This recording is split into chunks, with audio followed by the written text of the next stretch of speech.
day 8 of my 40-day spring detox. And today I'm going to talk about the importance of sleep for detoxification. And I'm going to talk a little bit about insulin and how it impacts sleep. So thank you for joining me. My name is Marise Tourigny, and I decided to go on a trial and do a 40-day spring detox. I was inspired by this article that I saw about Lent, where it's a time of fasting and a time of prayer. So I decided to jump into doing it for 40 days. So what I'm doing is one fresh pressed juice and one vegetarian meal per day. And today's day 8. So far, so good. And I'm feeling pretty good. Tonight I actually went salsa dancing, just a little practice, and it was just nice to be in community and to be able to move my body a little bit. So let me get into talking a little bit about insulin.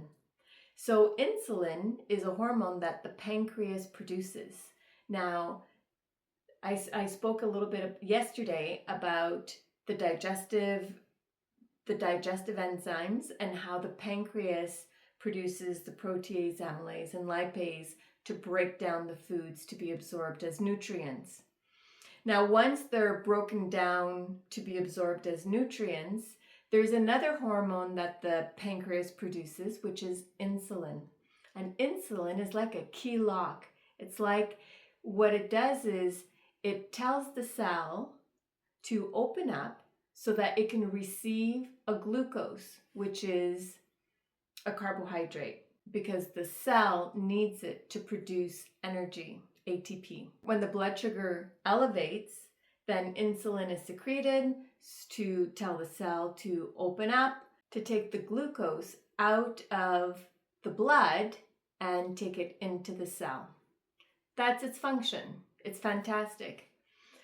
But what happens is that when we eat a lot of sugar or high glycemic foods, then the blood sugar elevates really, really high very fast.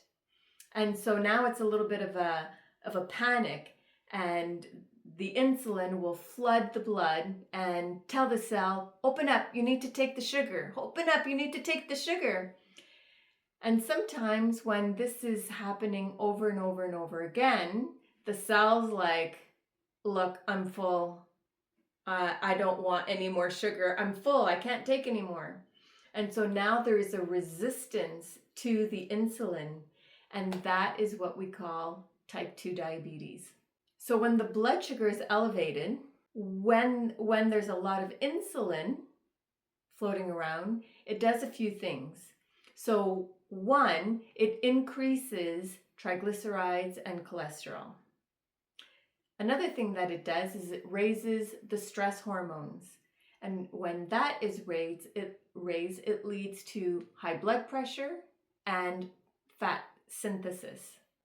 So, which means it's actually converting the energy into fat because it's not being utilized. We want to utilize the energy and burn it off.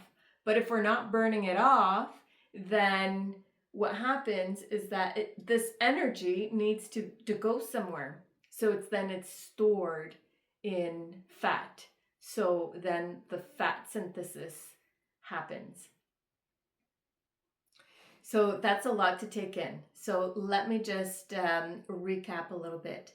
So insulin is what helps the cells to absorb the glucose. But when there's too much glucose in the blood, the insulin will go up to force the cells to take the glucose out of the blood. And when there's a lot of insulin floating around in the blood, it actually produces triglycerides and cholesterol. It actually raises the the stress hormones, which lead to high blood pressure and fat synthesis. It also, on the flip side, it inhibits, so it prevents the production of melatonin, DHEA, and HGH. But what I want to focus on is the melatonin. So when the insulin is high, it's preventing the production of melatonin, and melatonin is needed for sleep. So interesting how too much carbohydrates will actually impact your sleep. And sleep is needed for detoxification because that's when everything happens. When you're sleeping, your brain actually does a whole bunch of reset. Your liver is when it's most active in detoxifying the body and everything that happens. So there's a lot of detoxification that happens during sleep. So here's the fun part. Here are a few tips to help you have a good night's sleep. So I'm going to give you a few tips. One of them is try to reduce the glycemic index of the foods that you eat, which means the breads and the pastas and the white rice, those will raise your blood sugar levels fast. But something like carrot or broccoli and kale, that will not influence your blood sugar levels very much.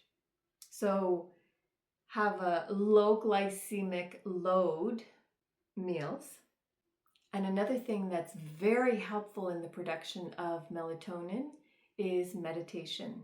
So just spending a few minutes with your eyes closed in meditation, in that silence, it actually helps to produce melatonin, and it's helpful for sleep.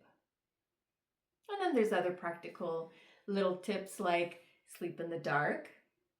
Don't drink water 2 hours before you go to bed because it'll force you to wake up and disrupt your sleep. Avoid caffeine and B vitamins. Keep those before 2 p.m. because they're actually stimulants and they might impact your sleep as well. So I hope that this was helpful. So in summary, reduce the carbohydrates, especially your glycemic load, and then take some time at night to wind down, rest, meditate, pray, maybe read something spiritual. And I have a whole list of other things that you can do to help you with your sleep. So I'm going to put a link below where you can actually go and download this checklist of all the things that you can do to support your sleep. There are some breath exercises and other strategies that you can incorporate. So you can find that below. So I hope this was helpful for you.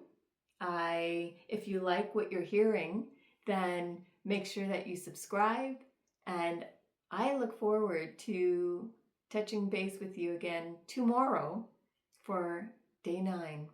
So until then, I wish you a wonderful day.